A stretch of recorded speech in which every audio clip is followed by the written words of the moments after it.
Hey guys, this is Jonathan. I wanted to share some ideas around some thought experiments I had for, as I called it here, exploring the possibility space for peer to peer artificial intelligence and startup ecosystems. Now, what the heck do I mean by that? I've been trying to write out these ideas in like an article. In some ways, I thought of it like a manifesto, but nothing really captured the sense of how I wanted to communicate these ideas. So I figured, I've got to write out some of it and start just doing videos on it. So this is the start of that. And where these ideas come from, like one of the recent sources I've been reading is Wittgenstein. And I like his quote here. He says, everything that can be thought of at all can be thought clearly. Everything that can be said clearly. And a terrible irony is like I feel like I haven't been able to say many of these ideas clearly at all. But I figured, I have a start here, and I can at least get going with a draft and a bit of a reading and some videos, and eventually over time it'll get more clear. But the thing I do know is I think this is some of the more interesting ideas that I've ever organized, and a lot of it comes from the ideas of many great books and thinkers over the years. A lot of ideas that have been percolating in my mind for just like over a decade now. I've got a background mostly in philosophy and economics, and I've worked in fintech and edutech, and I've worked in the Bitcoin ecosystem, and I've been interested in peer to peer networks and just like the old internet, as it were, for a long time now. So a lot of this comes from that, and I will give the sources and some inspirations. But one of the things I want to do is really try to put out the ideas without the use of AI or LLMs, because there was something about this idea of trying to really push the limits of my ability to explain the idea and hopefully connect and resonate with others. And I'll get to that just now, but I thought that was a good little precursor. But yeah, some topics just to put it out there, and I'm sure some people immediately click as soon as they see some of these topics. So very recently, the Library of Babel, that's come to mind for me. Complexity theory, peer-to-peer networks, I've mentioned. AI and large language models, again, using AI in the popular sense of the term. Decentralization, philosophy of language, game theory, a number of other topics, but just some like sort of primers to give you a sense of what I'm going to go into here and why I'm going to go into it. So what are these thought experiments, and what's really the point of them in a nutshell? Well, the main thing I came to think is that if it's in the realm of possibility for a more peer-to-peer, less decentralized, less centralized, safer and less asymmetrical AI and large language model and technology ecosystem to exist, if it is in the realm of possibility, I think there's a high chance that we actually start converging into that kind of timeline or future. Just because of the way I've seen a number of trends start coming up recently. We've seen this trend of AI technology sort of being diffused into the general public in the form of like open source models and also tools like specifically like personal AI agent tools. And I'm keeping it broad here because these things are going to change and evolve over time.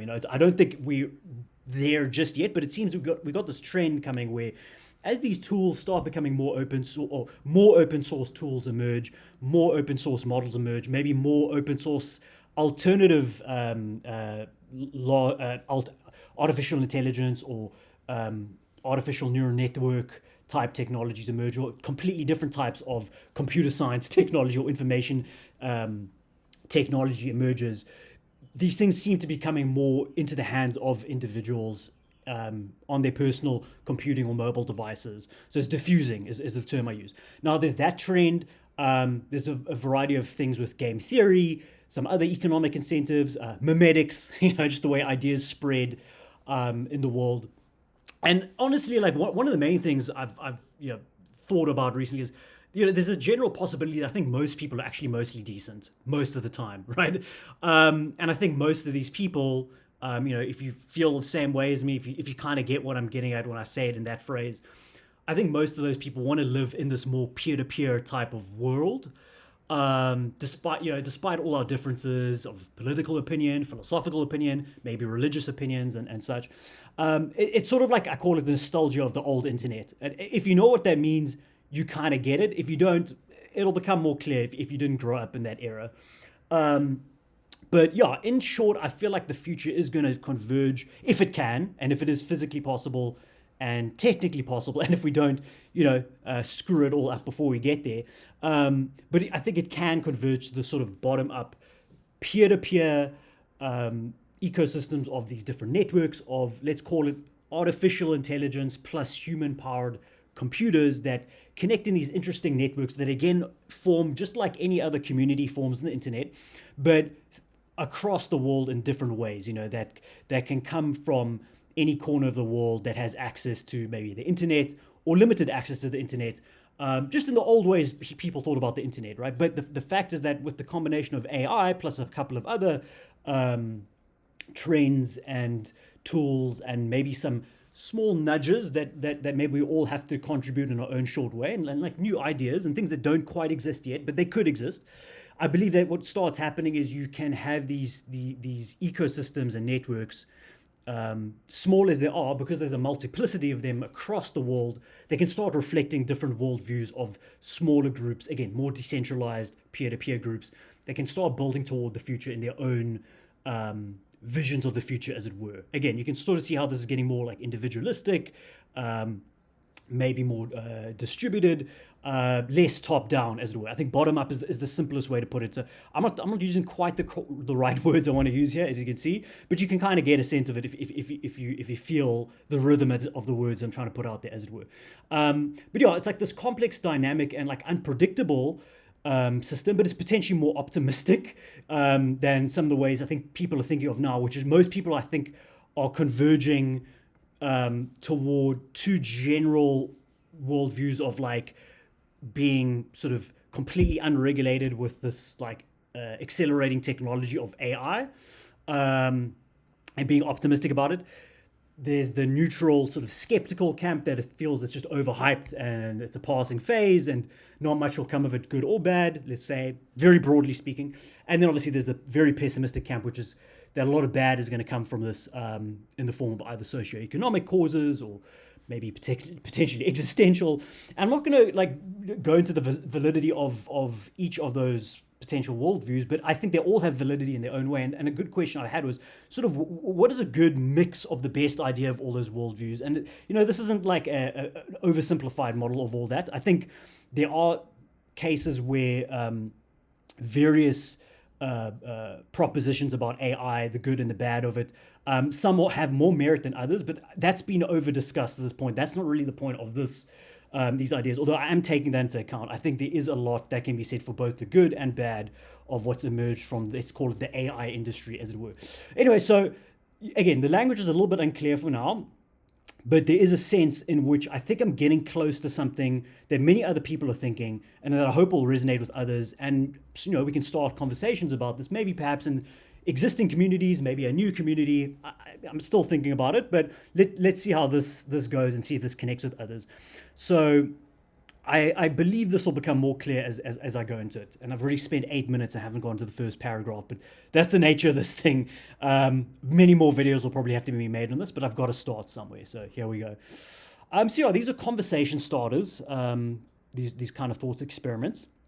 But before going into just a couple of other disclaimers, this is a little bit more non-technical for a variety of reasons. I'm not particularly that technical. I do have a little bit of domain knowledge in particular technical fields, but I'm not a software engineer. I have a little bit of computer science general knowledge, so enough to sort of feel what could potentially be on the horizon, and I have correctly predicted things 18 months out before, but again, it could be random chance, but it's given me the confidence to start putting out ideas there in a way that can connect with others, and we can start talking about these things, especially if it involves like a more democratized way of thinking about the future that many other people have talked about. So I'm just putting it out in my own words because it's important for myself. I can grow that way.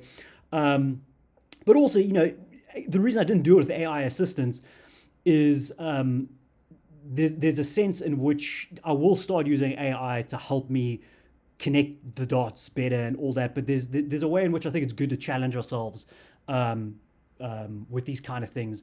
And I like this other Wittgenstein's quote. If people never did silly things, nothing intelligent would get done. And that's obviously a little bit arrogant to say because I'm not assuming this is an intelligent thing I'm doing. But one thing I can do is prevent very unintelligent things from being done. So I'd put some disclaimers and say, like, this is all very theoretical, sort of almost like science fiction, as it were, trying to think about very broad ideas and then draw them down to maybe more practical use cases later on. But one of the ways to make sure nothing dumb comes of this is, even though we're going to be talking about networks here, there is absolutely no crypto token that will ever be launched for this project, at least not by me. I'm pretty sure some scammers and grifters will try to leverage some of the stuff because it is very interesting ideas. And it seems these days they'll try to spin up a meme token of anything. And just by saying that they're going to do that, it is what it is. But hey, they're going to help promote the idea. So that's great. A little bit of game theory coming in there. But here's the other thing. Even if some of these ideas could sound very interesting at a startup level or some kind of non-profit project, I actually think a lot of these ideas can be bootstrapped. That is actually the point. One of the points of this is how do you take good ideas and make it as frictionless as possible for small groups of communities around the world to bootstrap them in their vision of implementing it, not some top-down vision. So I don't think you need venture capital for a lot of the stuff. Maybe you do in some cases. Again, this is my personal perspective, but I'm putting it out there just to sort of err on the side of caution so people don't waste time and money unnecessarily unless they really have a good case to put forth. But these ideas, as I lay them out here, I'm not going to try to raise venture capital for them, certainly not in their current form. And I'm aiming to not do it ever because I think that makes them more accessible if you don't need capital for them. So again, be careful of any financial claims of any kind associated with these kind of ideas. Just be smart, and also be careful about trying to technically implement this stuff, even with AI coding tools and coding agents, as easy as it is. As the saying goes, a lot of time is spent into thinking of what one can do, but never thought if one should do it, right? The whole Jurassic Park quote, which I'm misquoting, but you get the idea. And just a couple of other little small preamble things here. So, I think the intention is just as important as the idea. And I'm trying to sort of show here that as weird as these ideas are and as half-formed as they are, there's still something valuable to them and that it's worthwhile sharing them even if they're a little bit half-baked, subpar, non-technical, unfeasible, unfinished, and probably perhaps a little bit mediocre versions of something that already exists. Here's the why I think that's important is I think a good idea can come from anywhere, anyone and anywhere. And there's a way in which we live in these complex systems where we can't really predict necessarily what a good outcome will be ahead of time and what kind of ideas or inputs or systems or startups or projects or what have you leads to better outcomes.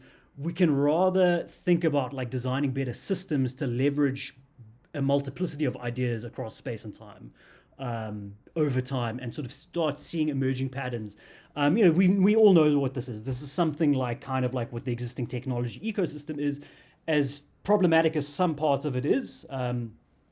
For being over centralized and all the kind of problems that maybe comes out of some of the technology world. There's some good that comes out of it, and part of that is a answer to these kind of questions of how do you allow ideas to emerge in these unexpected ways and value gets created in these unexpected ways, right? So my general thesis here is there's a way in which you can spread that even further and hopefully safer in a way which you can get the upside from a much wider net, as it were, of different kinds of ideas over time. And someone, at this point you might ask, well, this is all great and all, especially if I share more ideas as I'm about to. But didn't you know this was already discussed in such and such book or forum, or there's a whole field of research about that? Or someone might say, hey, didn't you make this obvious connection? You've put a couple of these ideas out there.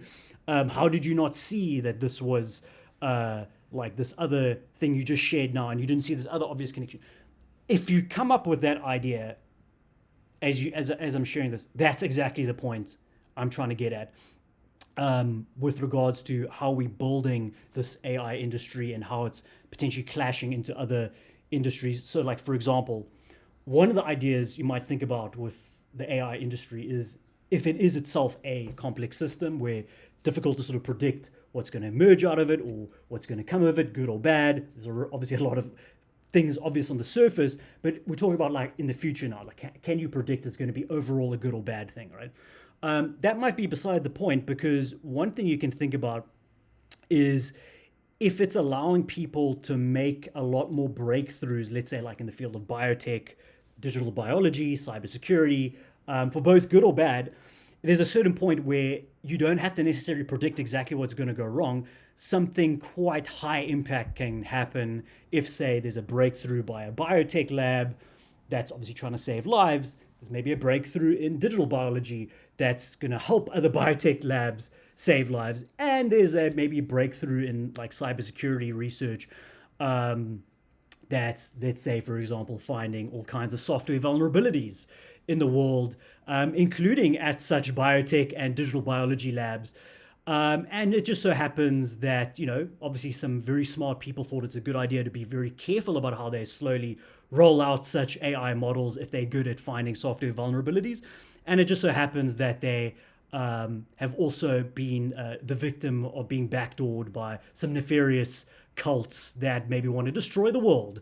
And of course, you can kind of see where this is getting at. The point is that even with the best of intentions, and with the best measures of security by all these parties involved to prevent bad actors from doing bad things with good technologies, something bad can happen because there's just too many complex systems crashing into each other. And someone might be say, like, how did you not see that connection?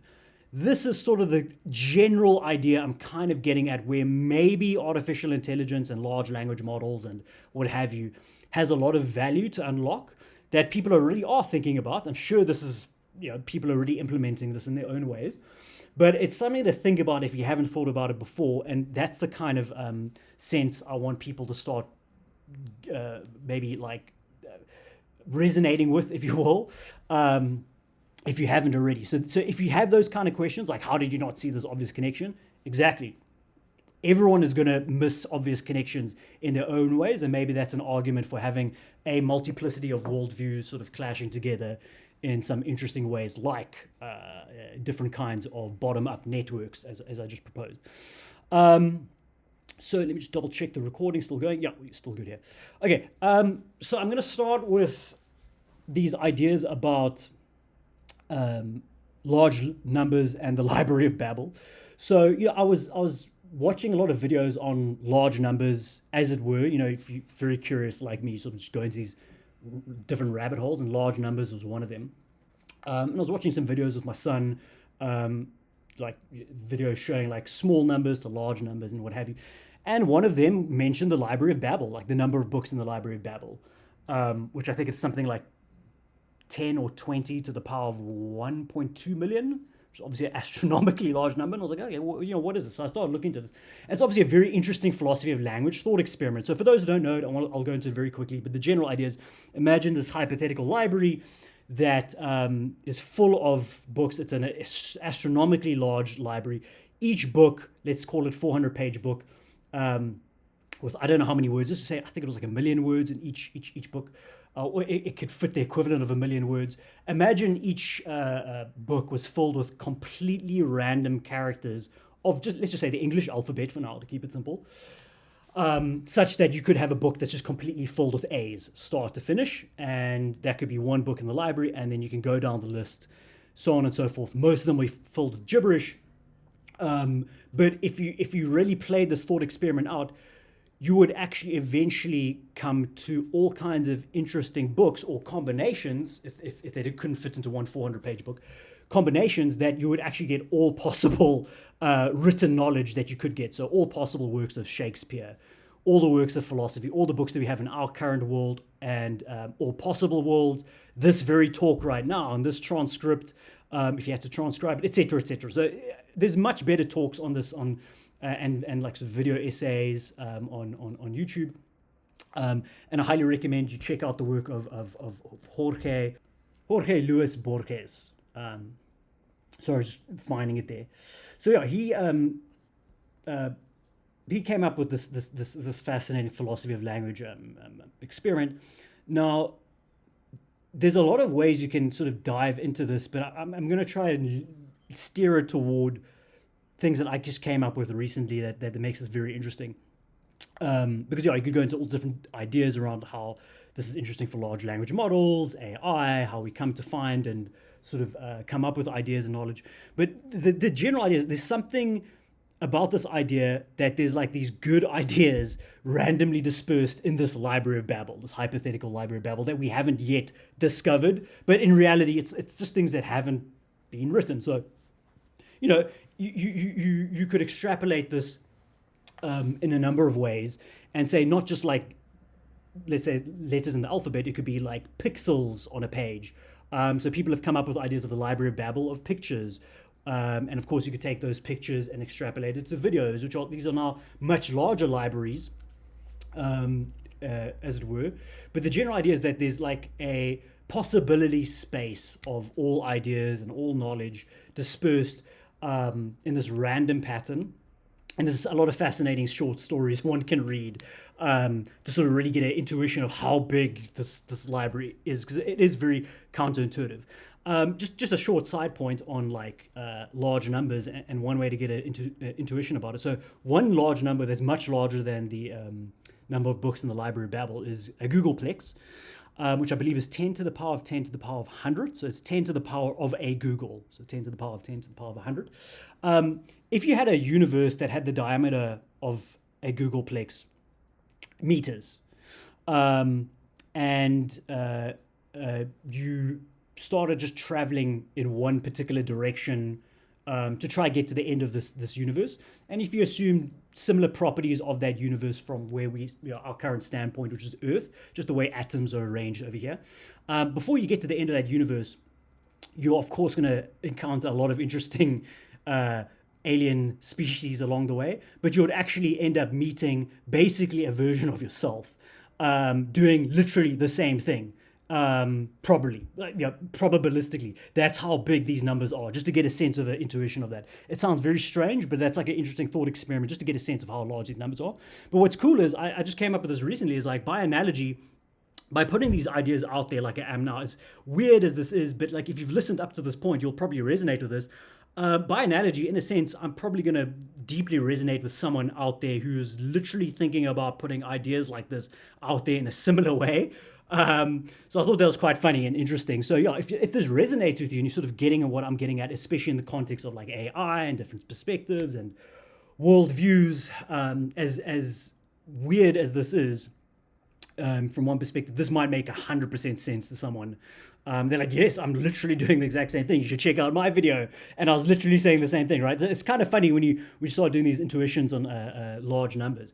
But a deeper point I took away from this Library of Babel idea is you might start answering the question of, or asking the question of like, how is it that like humans are able to converge toward more interesting and useful ideas that you would find in this Library of Babel, like way better than just like, let's say, randomness. Like, again, there's some short stories that sort of put people in this sort of hellish position of having to randomly find a particular book that explains their whole life. The short story is called A Short Stay in Hell, which I'll link after this. But yeah, it gives a good intuition of like how difficult it would be to find a particular book out of this entire enormous library. And not only just find these ideas, but like connect the dots and like find other ideas. So there's something about human ingenuity that's really special that I don't think large language models can do. Hypothetically, that's my perspective, maybe perspective of others. There's something about humans that are able to do that large language models can't do yet, perhaps, or at least as effectively from a top-down starting point, right? Or just like a random starting point. If you had to do like a random walk through all possible ideas, as it were, you'd probably come to more interesting ideas faster than a large language model. There's something about that. Not exactly, but you can kind of get the sense of what I'm trying to say there.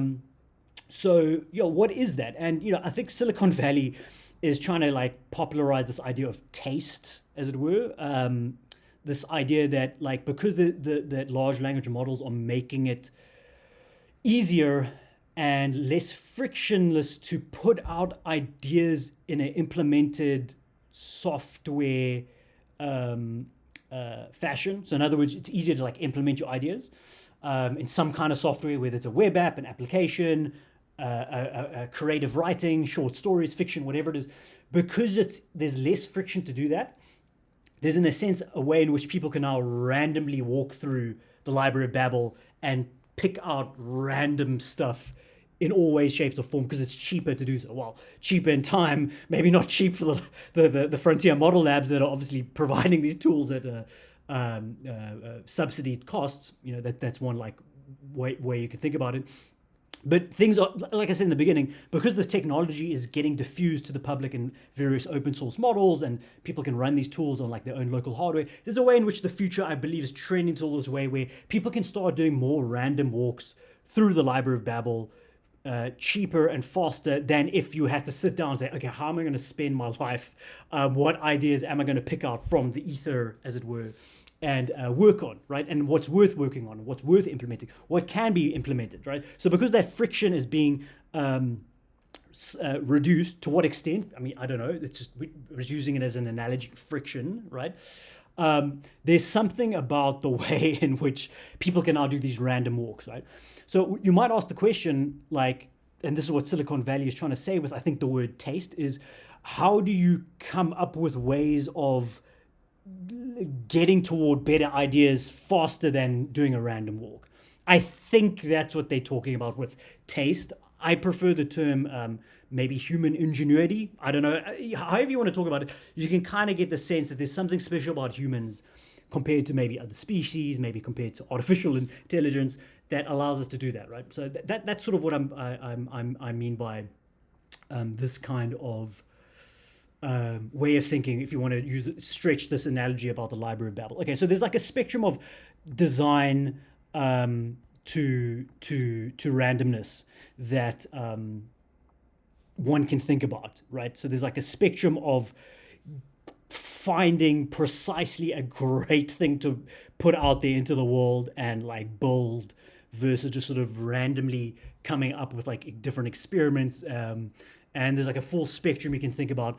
One of the things I thought about is, for example, the Bitcoin white paper. Pretty interesting that someone could come up with that, and that ends up being a pretty interesting idea. You might have your opinions about Bitcoin. I think it's worth, considering that, it's a very interesting idea that has been implemented and stress tested in the world. And again, you can have your opinions about if you like that or not, or if it's good or not, objectively, subjectively, whatever it is.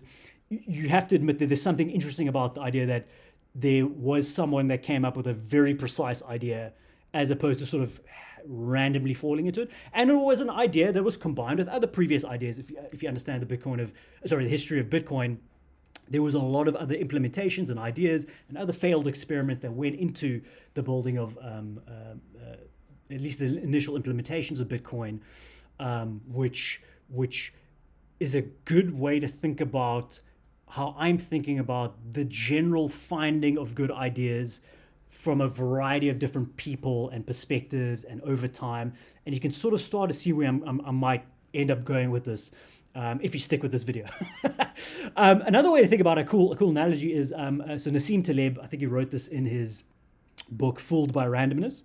Again, I'm going to link a lot of the people that inspired me to sort of write a lot of this stuff. But yeah, he wrote about this one chapter in the book, monkeys and typewriters. I forget where he pulled the thought experiment from, but if you imagine monkeys and typewriters, it's very similar to this. If you had enough of them and enough time, they'd eventually randomly bash out the works of Shakespeare, right? Similar to the Library of Babel, except it's sort of going bottom up. So it's sort of like if you had these like monkeys bashing away on typewriters, you'd eventually come up with the Library of Babel also, right? So that's if you started from almost sort of like a bottom up perspective, maybe. A little bit of a loose analogy there, but there's questions you could start asking is like, what's the difference between monkeys and typewriters versus humans on typewriters?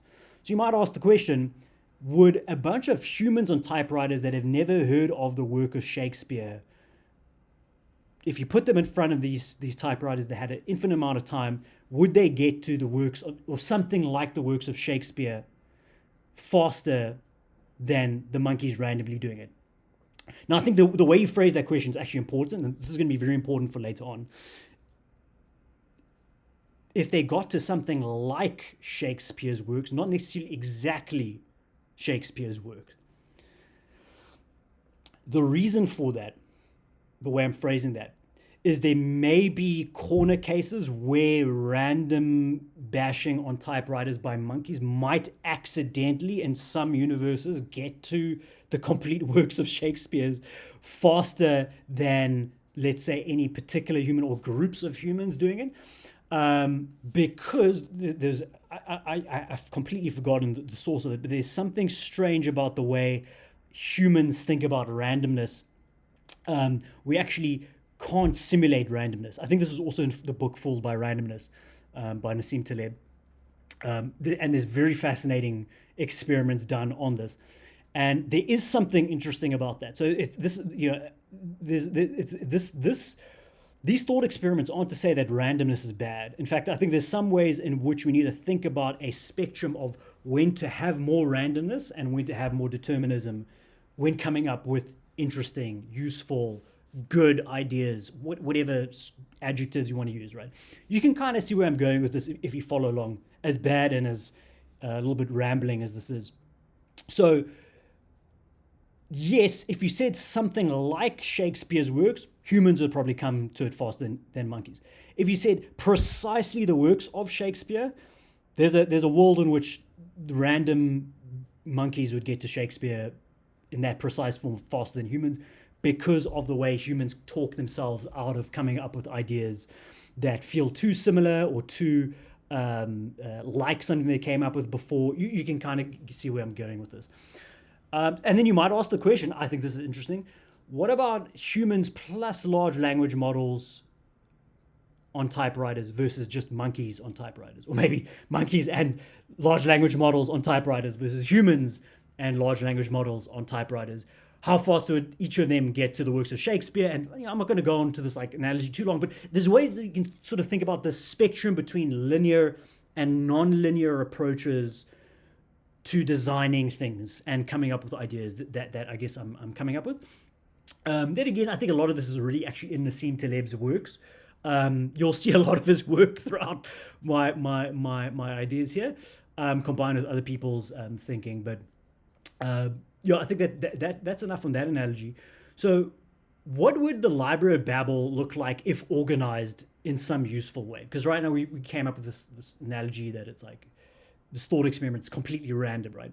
So one thing that's been fascinating me is this topic of Zettelkasten, which I will very briefly explain is sort of a way of organizing knowledge bottom up, which sort of focuses on not putting a structure on how you organize the information, like in like folders or by categories and such, but rather complete bottom up organization, but by like human intuition. So what's useful to you from your individual perspective. And what starts to happen is that a natural structure starts to form.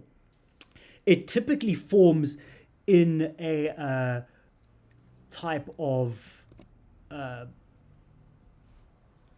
I'm just going to open my knowledge graph here, which is going to lag, but it typically forms in a graph, which you could sort of see here if you do it in two-dimensional, like a Cartesian plane, as it were.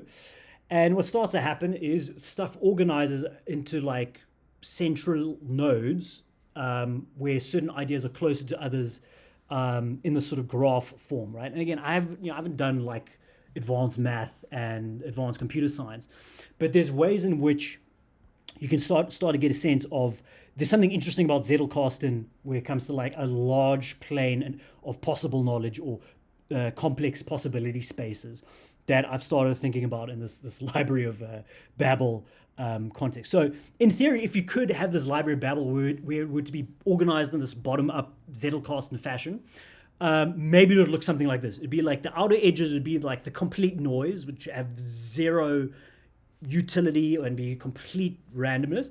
And as you started to converge closer to the center of the library, sort of general concepts would form, general topics would form, general ideas would form and start to converge and get close to each other. And in between them, there'd be like these entire oceans of different other ideas, similar ideas, attributions, footnotes, in between ideas, like like an example like would be this video coming up with ideas between like the Library of Babel and Zettelkasten, and so to be somewhere in between those two nodes, right? You can kind of get a sense of where I'm going with this. It's the idea is that this doesn't exist yet, but it probably could if you took all existing public knowledge and started thinking about how is it arranged and organized, almost like a public Zettelkasten, almost like a public work in progress Library of Babel in a Zettelkasten structure. And we'll start to get about like, okay, what is the point of all that? Like, why would you even think about doing that? Again, something I put in place now is like, you might want to think about, even if you could organize all these ideas in a way that can help people find better ideas and knowledge and organize and find these interesting connections to solve problems and just have fun, right? I think this is cool, right? I think if you've watched this far, there's something interesting here that you're like, I kind of resonate with this, right? And you want to sort of see where this is going, where I'm going with this. But there's obviously then the next complex layer of like the implementations of this, and then it's like the predictions about those implementations and like how this actually plays out in reality and all the different possibilities. So there's obviously layers of this Library of Babel idea that a lot of people have played around with, and that's why I mentioned you can think of like the Library of Babel of pictures and of academic articles and of startups and of basically the complete possibility space of all other things, right? There's a really cool movie which I will not mention, but I'm very curious because of spoilers. But I'm very curious if someone wants to pick up and comment, yeah, I know exactly which movie you're thinking about, and it'd be interesting because then we're obviously on the similar wavelength. And obviously, I think the guys behind that movie, I think it's quite an indie independent movie, quite a low budget film, but it's a fascinating film. Don't mention it. Just say like, "Yep, I know which film you're talking about. It begins with the letter so and so." Let's see if someone picks it up. Let's see if lots of people pick it up. But yeah, that film goes into that sort of topic of like obviously like multiple realities and all possible realities, as it were, as time goes on. But yeah, I think the point is that it's obviously a finite space. I think we don't know, but like in theory, it's finite. And then also like on the topic of AI. So bring this back to AI.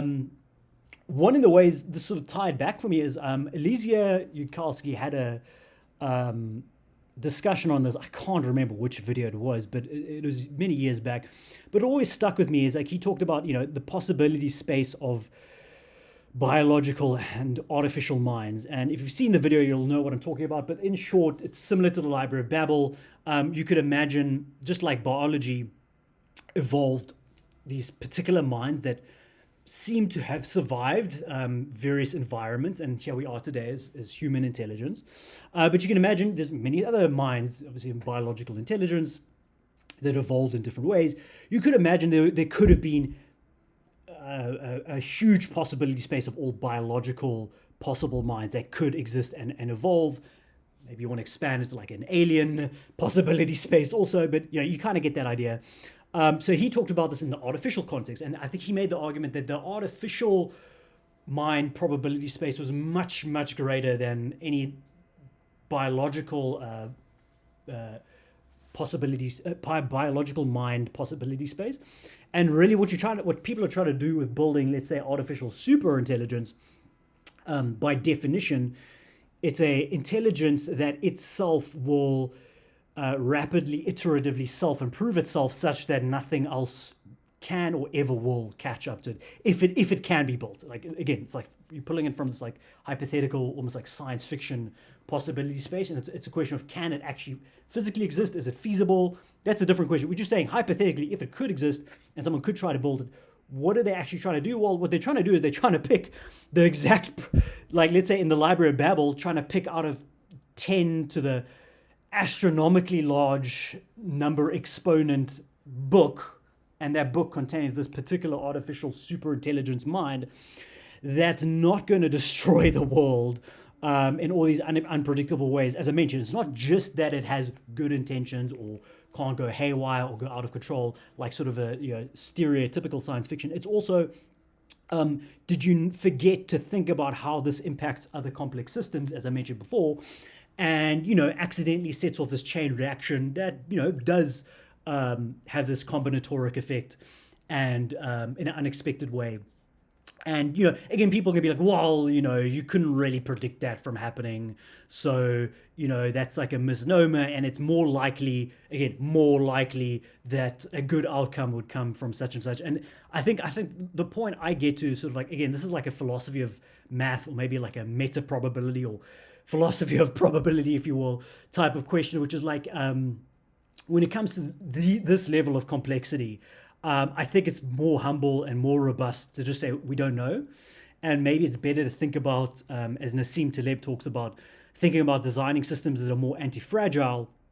So even if you don't know necessarily the outcomes of all these complex systems, and if you take like this complexity theory approach, you at least have a system in place that can protect you against catastrophic downside whilst exposing you to the upside of these innovations.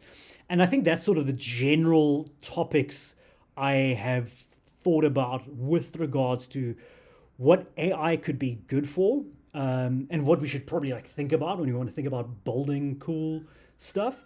And yeah, so now you can think about the probability space of obviously startups, systems, futures, artificial intelligence, how we approach it. Do we want a more decentralized or more centralized future? There's all these different ways one can go about it. The question is, my personal view is, how do you maybe think about more people participating in that? Because I think there's something about that that's more attractive, to use a word, or more. There's something that's more. There's something that's more appealing about the idea that maybe more people get involved with that, um, from their own personal perspectives, their worldviews, for two reasons. The first one being, it just generally seems like a nice idea. It's like the world can be more, humanitarian or democratic, or again, all these adjectives that can be spun in bad ways. I'm not naive about it, but I think people get the general. Like, if we live in this world where most people are mostly decent most of the time, which I think is a fair, more or less fair statement to make. We're not perfect. I'm certainly not. You're not. There's a lot of bad actors out there. There's a lot of people that want to hurt any one of us in different ways, just because that's just life. Sad fact of life, and it's asymmetrical as a term I'll use a lot. Um, there's still something about this idea that I sensed it from the old internet, and I feel like a lot of people also did that. Is, despite the old internet with all its flaws, and the internet today with all its flaws, there was a sense in which it was this free for all, in some ways, not completely, and it's still a bit of a free for all in a lot of ways. And yeah, with all its problems, in general, you get the sense that like most people are mostly decent over the internet. Now, there's a lot of bad that's asymmetrically bad in a way that maybe can counteract all that goodness. And I always have this sort of like gloomy outlook on life since I was young, which is that life is asymmetrical, and what that means is that time is asymmetrical. You can't reverse time. Even if you could reverse time, you can't reverse your experience that you had before you reverse time, and so on and so forth. Like, again, these ideas are in Nassim Taleb's work also. We think about complex systems and asymmetries and all these things. But I like the term asymmetry because it captures the sense of life, that's like not political. It's more like philosophical or mathematic, which is that there's a way in which, if life is asymmetrical, there's a way in which a lot of bad can happen in the world, like let's say an existential risk, and unfortunately, after that happens, that's it, right? There's no ways in which we can come back from that. It's asymmetrical. No amount of good, hypothetical good in the future, can reverse that bad outcome. In a lot of ways, an infinite amount of suffering can't be offset by an infinite amount of goodness. Like, if that statement makes sense to you, like, you kind of get it when I'm talking about an asymmetry. In other words, there's something about the way in which, at least as humans experience it, if we experience suffering, there's a way in which a corresponding amount of goodness doesn't offset that suffering, right? And this is important. Again, that's a personal subjective thing. Maybe there's ways you can argue. It's like, no, there's ways you can reverse this, maybe with like wiping out people's memories again. But you need to use like an asymmetrical measure to counteract an asymmetry. So there's ways in which like this is an interesting thing for humans, because I think humans can detect asymmetries very well. This is what Nassim Taleb wrote about in his book Skin in the Game. Again, it's interesting that I'm quoting him more than anyone yet, besides this Library of Babel analogy and Wittgenstein. But yeah, he wrote a good book on this, because skin in the game means like a way in which someone can resolve an asymmetry. In other words, it's like, hey, like I believe in this thing, and instead of trying to trick people into following me and I pull the rug from out of them, which obviously everyone is familiar with what I'm talking about there, there's a way in which I got skin in the game that if this thing I'm talking about fails, I fail with it. I got skin in the game, as it were, right? Anyway, so the point is that, we've got this way of detecting asymmetries from our own personal subjective worldviews. So it's important, I think, to have a multiplicity of people participating in these different futures that we're trying to pull from this possibility space. Again, if that makes sense, it makes sense. Hopefully it'll make more sense as we go along. But I talk about this as an analogy, almost like we all have our own personal universe. So psychologically, we all probably operate from this like internal worldview in our minds. And what's interesting is we kind of know this intuitively, but obviously to practically operate in the real world, we set aside these kind of things. It's the same thing with philosophy of language. You can't think about language while using language, right? Something about our minds, the way they work, makes it that you can't do this like meta-analysis of a situation while you're in a situation, so to speak, right? And then there's a complex way they sort of clash together. So we call it like a multiverse of personal universes. So, we kind of know when communicating with another person, we project our internal universe, into sort of trying to think how they're thinking, but we'll never really truly know. We can kind of like almost get to a sense of that through the use of like language and these analogies and kind of like what I'm trying to do here, etc. You know what I'm talking about if you're on this wavelength already with me. But we'll never fully merge our worldviews. At least maybe not. I don't know. I'm just sort of postulating it.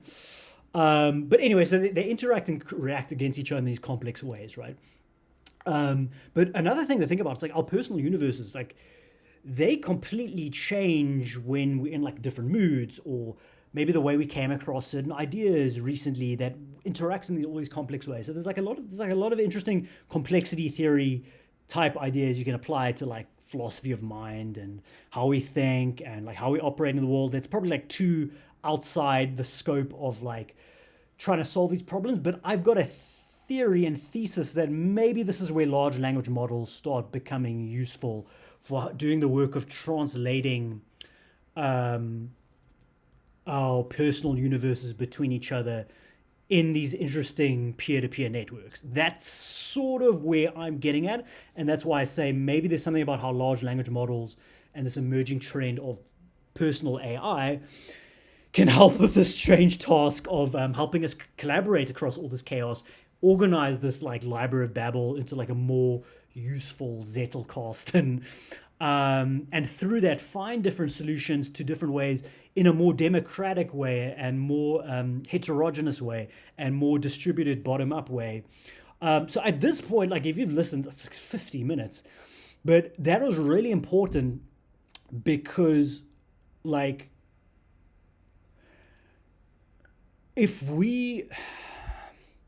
there's something about the way in which I feel like the current discussions around AI have such diverging worldviews and opinions that I felt like you need almost like this weird non-linear approach in helping to bring together the best ideas from all these diverging opinions. But also at the same time, it's not just a postmodern sort of like, oh, they're all equal. Like, no, I think in some contexts and in some ways, some are way better than others. There's some contexts that I think maybe some worldviews are completely wrong. But that's subject to judgment with a complex set of factors that I think individually is like super overwhelming, but maybe in building certain systems, like let's say networks, computers, artificial intelligence, all kinds of technologies with the help of the humanities, like philosophy of language, psychology, game theory, all these different complex mix of ingredients. There's some way in which that can help with this task.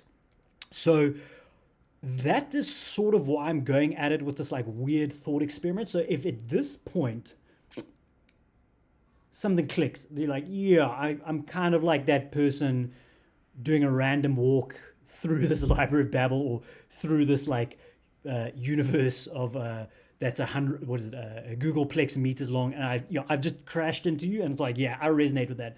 I think we need to start having conversations, because this is the kind of thinking I think the AI space needs, and maybe the technology space needs. I don't know if it applies in other contexts. I don't want to claim that it's helpful, like for debates and arguments and philosophy and politics in general. Maybe it is, maybe it isn't. That's not my claim.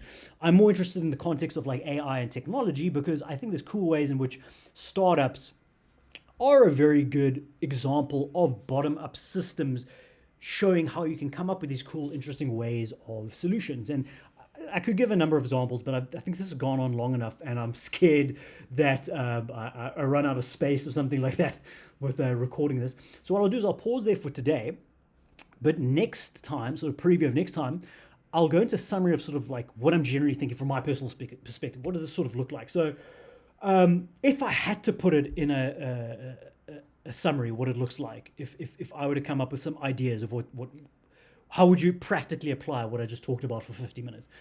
It's something like peer-to-peer AI, human-computer networks that are unlocking human potential and translating these complex different worldviews and exploring possibility spaces for better worldviews from many different possible perspectives over time, to help solve these complex system problems we just discussed.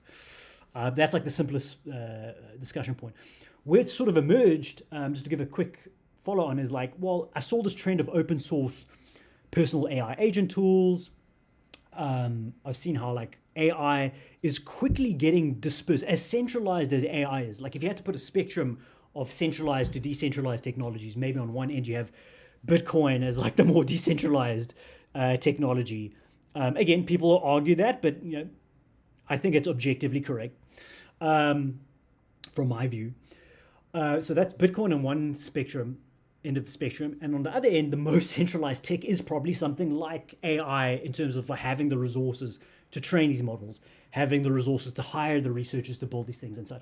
But what's funny is, despite it being so centralized, and this is the counterintuitive thing about AI, is ironically it's probably the fastest technology to get diffused and dispersed and distributed, even though you're not like on the frontier. They always use this term, on the frontier of the best model.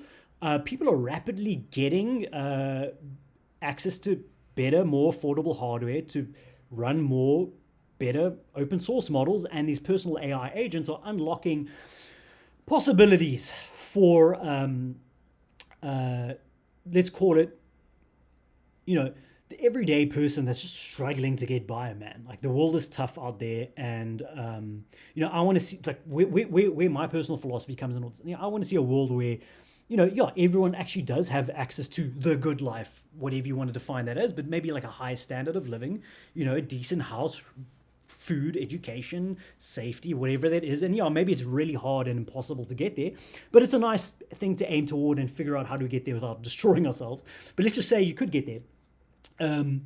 I think personal AI agents sort of unlock this ability for the average person who's just struggling in life to at least start having the ability to participate in this complex technology ecosystem, even if they don't have the technical capability yet. And I'm not saying they can use AI coding agents to be on par with software engineers. I am not saying that. In fact, quite the opposite. I'm saying there's ways in which they can be helped toward knowledge and helped toward education in a more efficient and affordable way, that there can be a way in which large language models and these AI tools can help.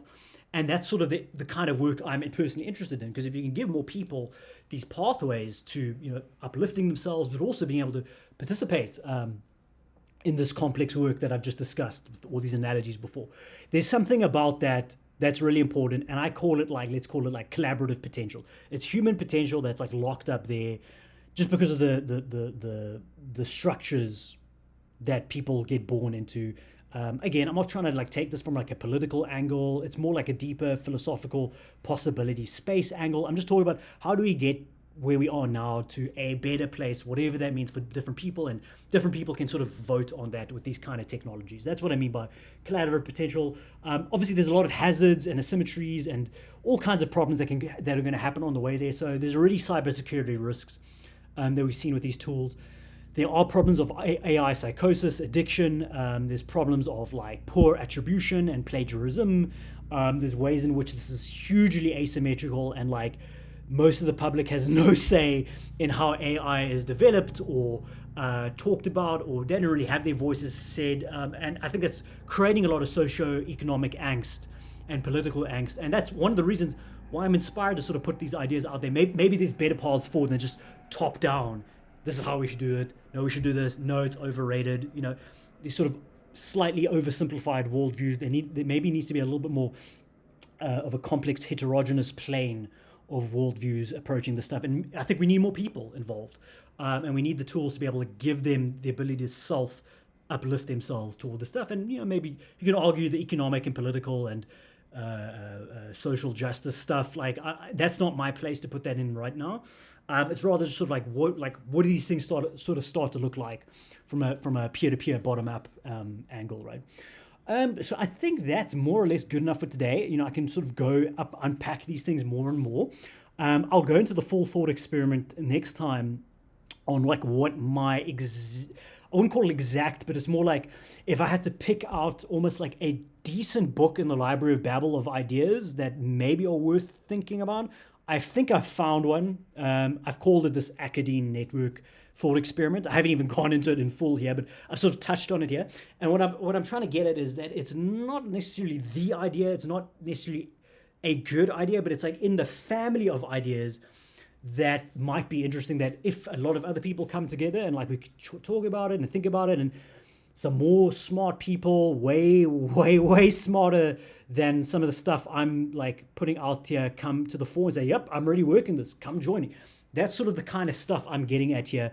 I think I found a family of that kind of ideas, and I think maybe if you explore a possibility space around that circumference, or sort of rather like within like a perimeter and within the space of that family of ideas, which I call the Academe Network, which is this complex mix of things around like game theory, peer-to-peer networks, philosophy of language, combining humanities and engineering, different ways in which these networks evolve evolutionarily to sort of continue to be less centralized, as it were, and more peer-to-peer. So there's like a lot of incentives to, as I call it, like merge, demerge, fork, take genetic snapshots of a network and like restart them if need be. Again, very similar to sort of stuff maybe we've seen in the cryptocurrency space. So there's definitely some ideas to take there, but I'm definitely not thinking this is like a crypto token or cryptocurrency network. It could leverage certain aspects of that technology. And I know there's some great work being done to leverage a lot of this thinking with building and training AI models. Again, I'm keeping things broad here. I don't want to talk about any particular companies out there in this particular video. But the point is, like, there's a whole host of ways one can think about these things. I've just got one set of like family of ideas that I'm starting to think about that have come up here. So I'll start putting this out there. Maybe I'll put this writing out there if everyone wants to start reading this. It's completely more of like an outline of the perimeter of this family of ideas. But what I'll leave it with, just to sort of close this out, because I want to give credit to some of the great people. Again, great in my opinion. Maybe you think crazy in other contexts. Fair enough. But this is the list of people that sort of inspired me over the years. You know, this is after like 16 years of reading and thinking that I'm finally sort of putting out some outline of these ideas. I'm not going to go through all of them right now, but you can definitely see Taleb's work as a huge inspiration. There is something about the book 0 to 1 and this idea about finding secrets that is like really powerful in this thing. I think, like, if I had to summarize going back to the analogy, is like, what is it about humans that we can find something that's just like, wow, how did you find that connection? Going back to things like, hey, how did you not make this connection? You can ask the opposite question: how did that person like figure out that thing? Like it was out there. Why hasn't it been done before? These kind of questions. I think Zero to One by Peter Thiel and the Secrets essay that Blake Masters wrote on the CS 183 class. That sort of dives into that. So there's definitely some core inspirations there. There's many others, by the way. It's not just this but let me just start with some kind of list. But one person I did want to mention right at the top, like, why did I put Jane McGonigal at the top? I think she probably inspired me to start thinking about interesting, creative, weird ideas. And part of where it came from was her 2010 TED Talk, which I watched around 2010. So that's why I've said it's been about 16 years that these ideas have started sort of percolating, have been percolating for. And she talked about, this idea that maybe gaming can make a better world through inspiring people to work in these like collaborative networks, kind of like how MMORPGs have inspired people to do. Like, people find them fascinating and spend so much time in them. That was her TED Talk was. And as she mentioned this thesis of hers, people in the audience literally started laughing. Now, if you don't know TED Talks in 2010 and like around that time was the place to share like your crazy ideas.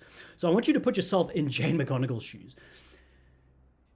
This is now her presenting basically a preview of her life work, which also in that space of time, about a year ago, if I recall the story correctly, she had suffered a traumatic brain injury that caused her massive depression that she also recovered from, such that she could get up on stage and share her life's work with this audience, which is supposed to be like this open-minded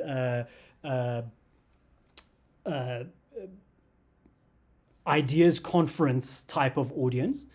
And like, people just started laughing at her. And something she did, which was like stuck with me ever since, she didn't skip a beat. Like, no, I'm serious. And then she like went on with her talk and didn't miss a beat and carried on with her exuberant energy and like positive energy. And I feel like something about that has stuck with me. And I think it's the kind of energy that we need. It's like, yes, it's like a little bit silly and foolish. I call it like a virtuous foolishness in a way, but it's like the like inner childlike joy that we really need to think about, and the creativity we need to think about when approaching this stuff, and not just shooting people's stuff down, if it comes with good intentions and it's not completely like naive and dangerous. And maybe some people thought, they was like, this is so stupid, thinking about making people play more games to make a better world, right? So there's ways you can maybe understand someone's perspective, why they would have laughed at that. But there's also a way in which, like, hang on, before I laugh at this, let me just hear this out, right? And I think people did hear her out and did give her an amazing applause at the end. And there's a way in which she's inspired, and there's people that laughed, and it has inspired people like me to like think about stuff. So there's all those ways in which like complex, interesting phenomenon emerge unexpectedly in unexpected ways. But that I mentioned her because of that. What I hope for you, if you're still watching this, is like, don't shoot down your ideas, as wacky as they might still be in your mind, as hard as they are to communicate. There's probably communities of people out there that are thinking similar things and thinking about, how do we make sure this doesn't have massive downside, but has like creative potential and creative upside, right? I think that's what she was trying to get at, and that's what I've been trying to get at over the years, with combinations of like Nassim Taleb's work with like Anti-Fragile. So if you're not familiar with all this stuff, this is definitely some cool reading to think about. And I've combined some other interesting things in there, like virtue ethics, definitely some things about like Bitcoin and the Internet of Money by like Andreas Antonopoulos, especially when thinking about peer-to-peer networks. So there's like a complex mix of ingredients here. Aaron Swartz, also a very big one, just to close out on that. He also thought about like a more peer-to-peer, free culture, free internet, open access to information, and like rest in peace, of course. I sometimes think about like, how would he hope others think about from their personal perspectives, not try to like purely emulate what he was thinking. And I think the same thing. It's like, I think everyone if they do feel they have like a good virtuous intention, as it were, to try and make things better in the world, yeah, you probably do have some good insights that, if combined in interesting ways, with the right people, the right resources over time, and these interesting networks and communities, just like the internet, but maybe with a little bit of a few nudges in the right direction to help us steer toward better futures, better from the perspective of, like, you know, again, a multitude of different perspectives, but with some objective measures, to be sure, so it's not just purely subjective. But again, this is like a lot of philosophy and psychology and a complex mix of different fields that comes into play with regards to the topics of artificial intelligence and many other topics. So I'm going to pause there, and I will go into further detail in future videos. But I do think I'm about ready to start a community on this. So I will put some links out there to see if anyone's interested. Obviously, you can just discuss just on open social media, like on X and other platforms. But yeah, probably like maybe a Discord, definitely will be a YouTube channel. And I'm obviously very interested in others that are thinking very similar to this, maybe different, diverging, but, you know, have similar intentions. There's so many ways one can think about this stuff. But if this is unique enough, I'll absolutely have like a community which can eventually merge and demerge and fork into other ways. But I do want to keep it like small. I don't feel like this is like another, I don't want to make like another top-down prescription of how things be. This is like almost like a small gaming community. You could think of it. Like, you don't really want to get too big. If it does, you know, rather merge it off and like fork it into like smaller things over time. And you know, just like all open source software over time, you have like families of Linux operating systems. I'm sort of thinking about like you have different families of these kind of ideas. Maybe again, like I don't have enough open source experience, software development experience, but I think you kind of get the analogy. So yeah, I really enjoyed this. This is the stuff I live for. So I'm really hoping there's people out there. I'm sure there's people out there that resonate with it, but I hope it reaches them. So I'm going to work on ways to help reach more people with this stuff. And I'm going to use this transcript with the help of large language models to sort of like crystallize it better and find others out there. And I'm sure others are doing the same, and we're probably going to clash together, as it were, as if we were like traversing across this very wide universe or multiverse of ideas. I guess in this library of multiverses, of this library of multiverse babble, this library of babbles of multiverses. Yeah, that's sort of a cool way to think it. Anyways, cool. Thanks, guys. Thanks for your time. I'm sure some of this was at least enjoyable since you've stuck around. And we'll talk to you soon.